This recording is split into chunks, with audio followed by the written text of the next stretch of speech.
He hadn't spoken to another human in years until one snowy night, a little girl in torn shoes knocked on his cabin door, clutching nothing but a half-frozen baby. Hello, everyone. Enjoy these relaxing moments as you watch. Jack Miller was once a respected firefighter. Now he was a ghost, hiding in the woods from a past too painful to face, but what he discovered in that child's trembling hands would rip open every secret he thought he buried and force him to make an unthinkable choice. What was she running from? Who had abandoned her? And why did that baby look eerily familiar to someone Jack once knew? This isn't just a story of survival, it's about redemption. Impossible choices and a secret, so powerful it could either destroy a man or bring an entire family back from the ashes. Stay with us till the end, because the final twist will leave you speechless. It was supposed to be just another ordinary winter morning in a forgotten corner of Montana, buried beneath layers of snow and silence. 8-year-old Ellie Parker waited patiently by the window of a weather-beaten log cabin. Her green eyes scanned the snowy path winding down the hill, expecting to see her grandmother's familiar figure returning with groceries from the town. But the path remained empty. The wind howled louder than usual that day, and inside the cabin the firewood had burned down to embers. Ellie hugged her knees to her chest, bundled in 2 old sweaters far too big for her. One of them stitched with her mother's initials. The silence was deafening, like the world had forgotten. This place existed. Her grandmother Margaret had left early that morning, saying simply, "I'll be back before dark, love, keep the fire going." That was 2 nights ago now. Ellie was alone and scared. At first she thought maybe Margaret had stayed in town longer than planned. Maybe the bus broke down, maybe her phone died. But the dread in Ellie's chest whispered something else, something she didn't dare say. Out loud, something was wrong. No one's coming. As the 3rd night settled in and snow started to fall again, Ellie did what she'd seen her grandmother do 100 times. She cracked the frozen back door open and dragged in 2 pieces of firewood. Her tiny hands red and stiff from the cold. The electricity had gone out the night before, and the old cabin had no cell reception. The only neighbors were half a mile down the road, and they weren't exactly friendly. In fact, Margaret always told Ellie to stay away from them by the 5th night. Ellie was surviving on a can of beans and a nearly empty jar of peanut butter. She rationed the food drinking boiled snow to stay warm each night. She curled into a blanket by the fireplace, whispering stories to herself, pretending her grandmother would walk through the door any minute now, but no footsteps ever came, and no one came looking either. What happened to Grandma Margaret in the days that followed? Ellie began to unravel a quiet truth. No one knew she was alone. Margaret hadn't told anyone she was leaving Ellie behind. No calls were made, no notes were left, and to everyone in the nearby town, it was as if the old woman and her granddaughter simply didn't matter. But Ellie did matter, and something in her young, determined heart refused to give up a whisper in the woods on the 7th day. Hunger gnawed at her belly like a wild animal. She thought about venturing to town, but the snowstorm had returned thick and blinding. Her boots were cracked and her coat barely closed around her tiny frame. Then she heard it a creak on the porch. Ellie froze. Her breath caught in her throat as she reached for the rusty poker by the fireplace. The wind slammed against the wooden walls. The front door groaned, but never opened. She crept over trembling and peeked through the frosted glass. Nothing, just white swirling snow, but on the porch floor were fresh footprints adults. Sighs someone had been there, the voice in her memory that night. Ellie couldn't sleep. Her mind was filled with questions. Had her grandmother tried to come back and failed?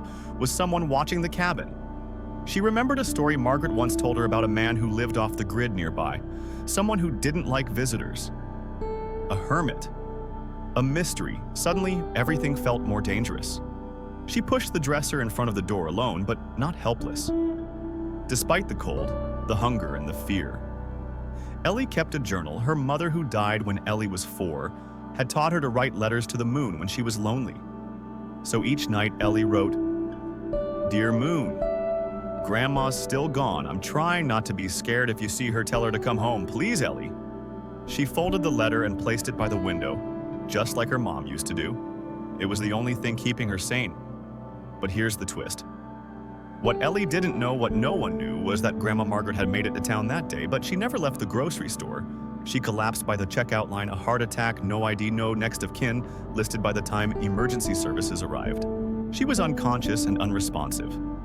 Her body taken to a hospital 2 counties over, and no one thought to ask was anyone waiting for her at home. Back at the cabin, the snow kept falling, and Ellie was still alone, still waiting. What would you do if you were in Ellie's place 8 years old, alone and forgotten, in the freezing woods? Do you believe someone should have noticed her sooner? Or is this the kind of tragedy that can really happen in today's world? If this story touched you, leave a like in the comments. The snowstorm outside had turned into a blizzard, burying the old Parker cabin deeper under its frozen white tomb. For Ellie, every passing hour felt like a battle against time and against hope. By day 10, the food was completely gone. The last spoon of peanut butter had been scraped with trembling fingers. The firewood stack had dwindled to just 1 log. Ellie's cheeks were pale, her hands swollen and cracked, but still she didn't cry. She had cried out all her tears now. Only silence remained until there was a knock at the door. 3 sharp knocks. Not the wind, not imagination. Someone was out there. Ellie's heart slammed in her chest. She gripped the fireplace poker tightly, inching toward the front door. No one ever knocked. There was no one to knock out here. Who is it? She managed to whisper silence. Then a voice, low, calm male. I'm not gonna hurt you, kid. I swear my name's Jack Miller. I'm just here to check on Margaret Ellie. Froze, Jack Miller?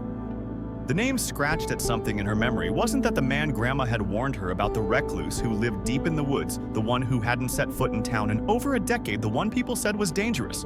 Your grandma helped me once. A long time ago, the voice continued, when no one else would. Ellie hesitated, her fingers hovered over the lock.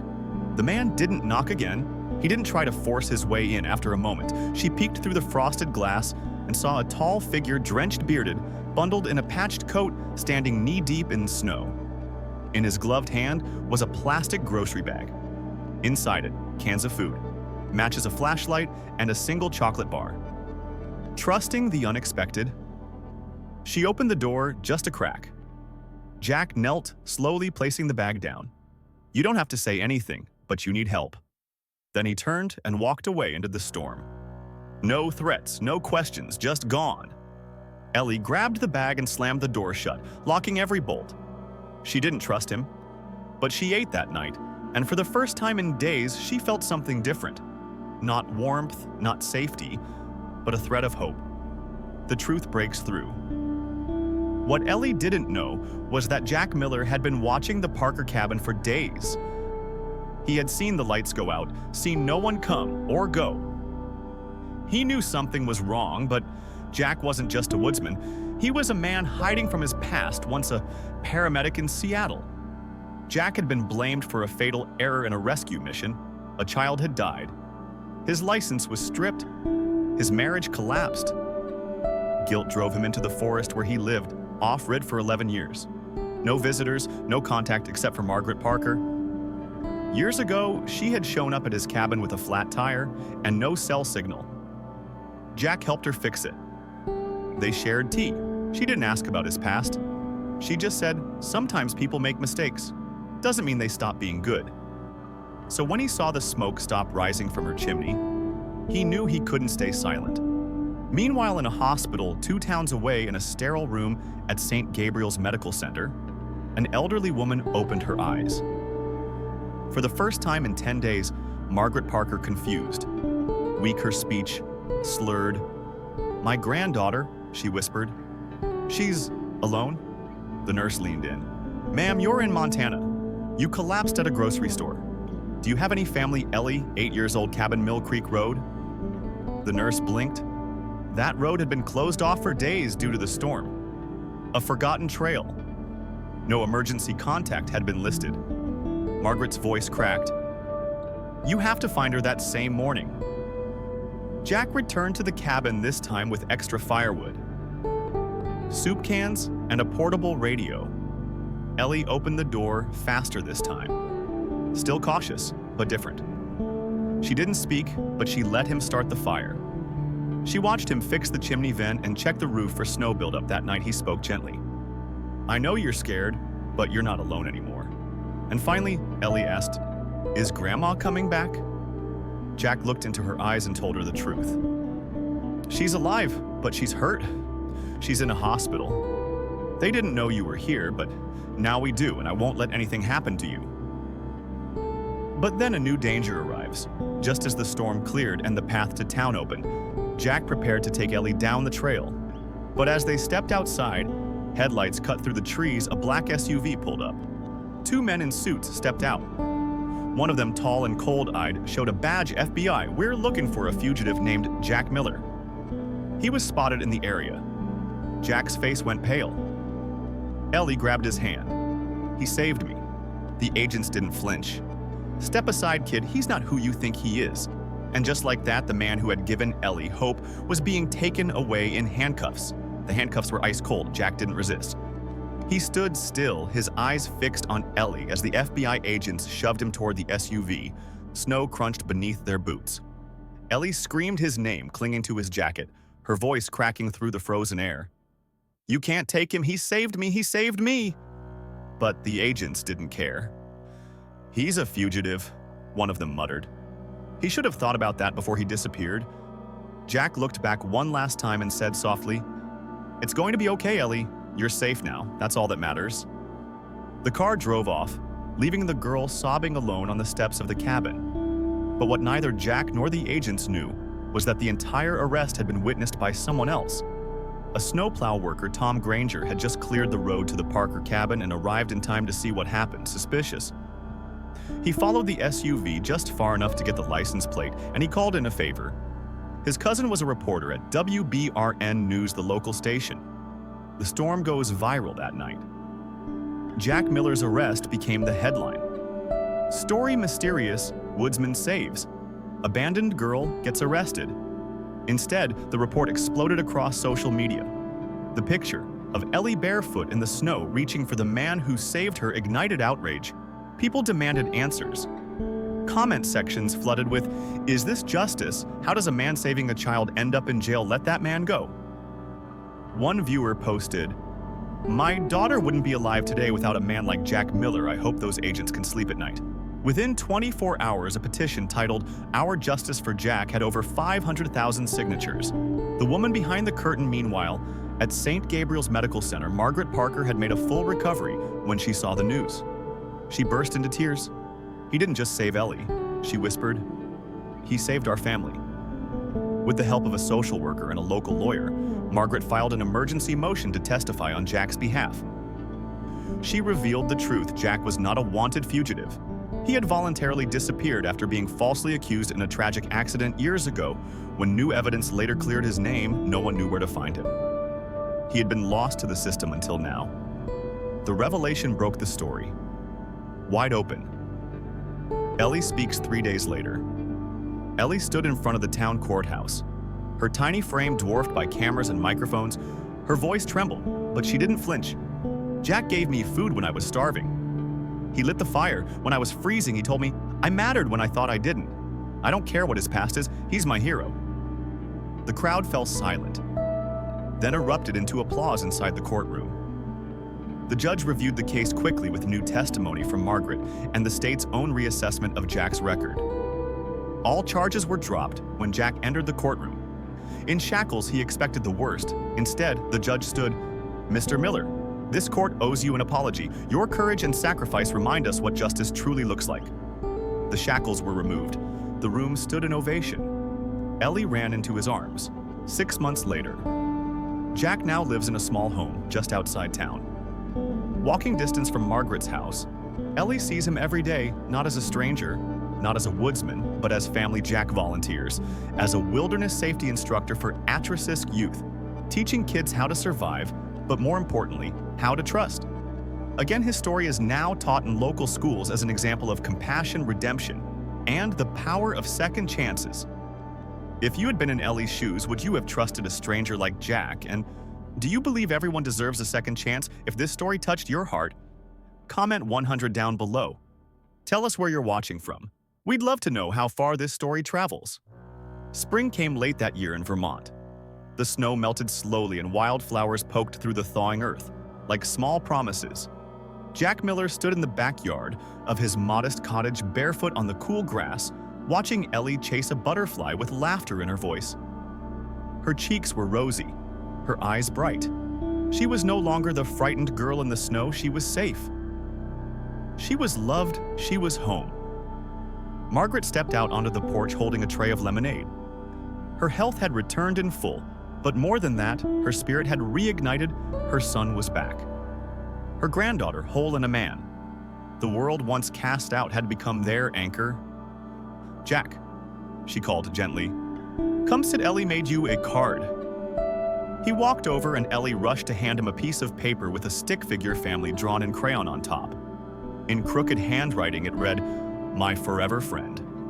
Jack's eyes welled with tears. Not the kind born of sorrow, but of healing. "I didn't know people like me could be part of something again," he whispered. Margaret placed a hand over his. "You didn't just become part of our story. Jack, you saved it." The townsfolk who once avoided Jack now waved when they passed kids who'd once been warned to stay away from that cabin in the woods. Now came to his workshops learning how to build fires, pitch tents, and most importantly, how to believe in themselves. He taught them what the world had forgotten, that strength isn't about muscle or money. It's about showing up when no one else does, about choosing kindness even after being broken. One sunny afternoon, a black SUV pulled into the driveway. Ellie ran inside. Nervous, Jack stepped onto the porch and watched as a man in a federal suit stepped out. It was Agent Monroe, the very man who once arrested him, but this time his hands weren't cuffed.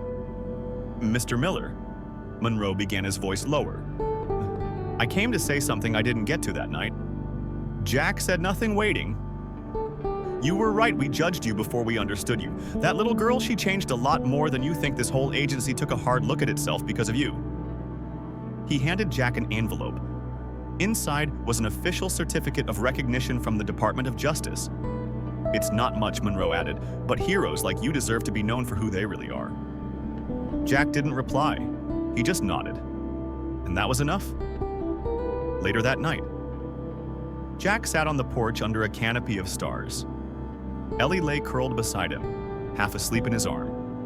Margaret sat in the rocking chair next to them, knitting. "Funny how life turns out," she mused.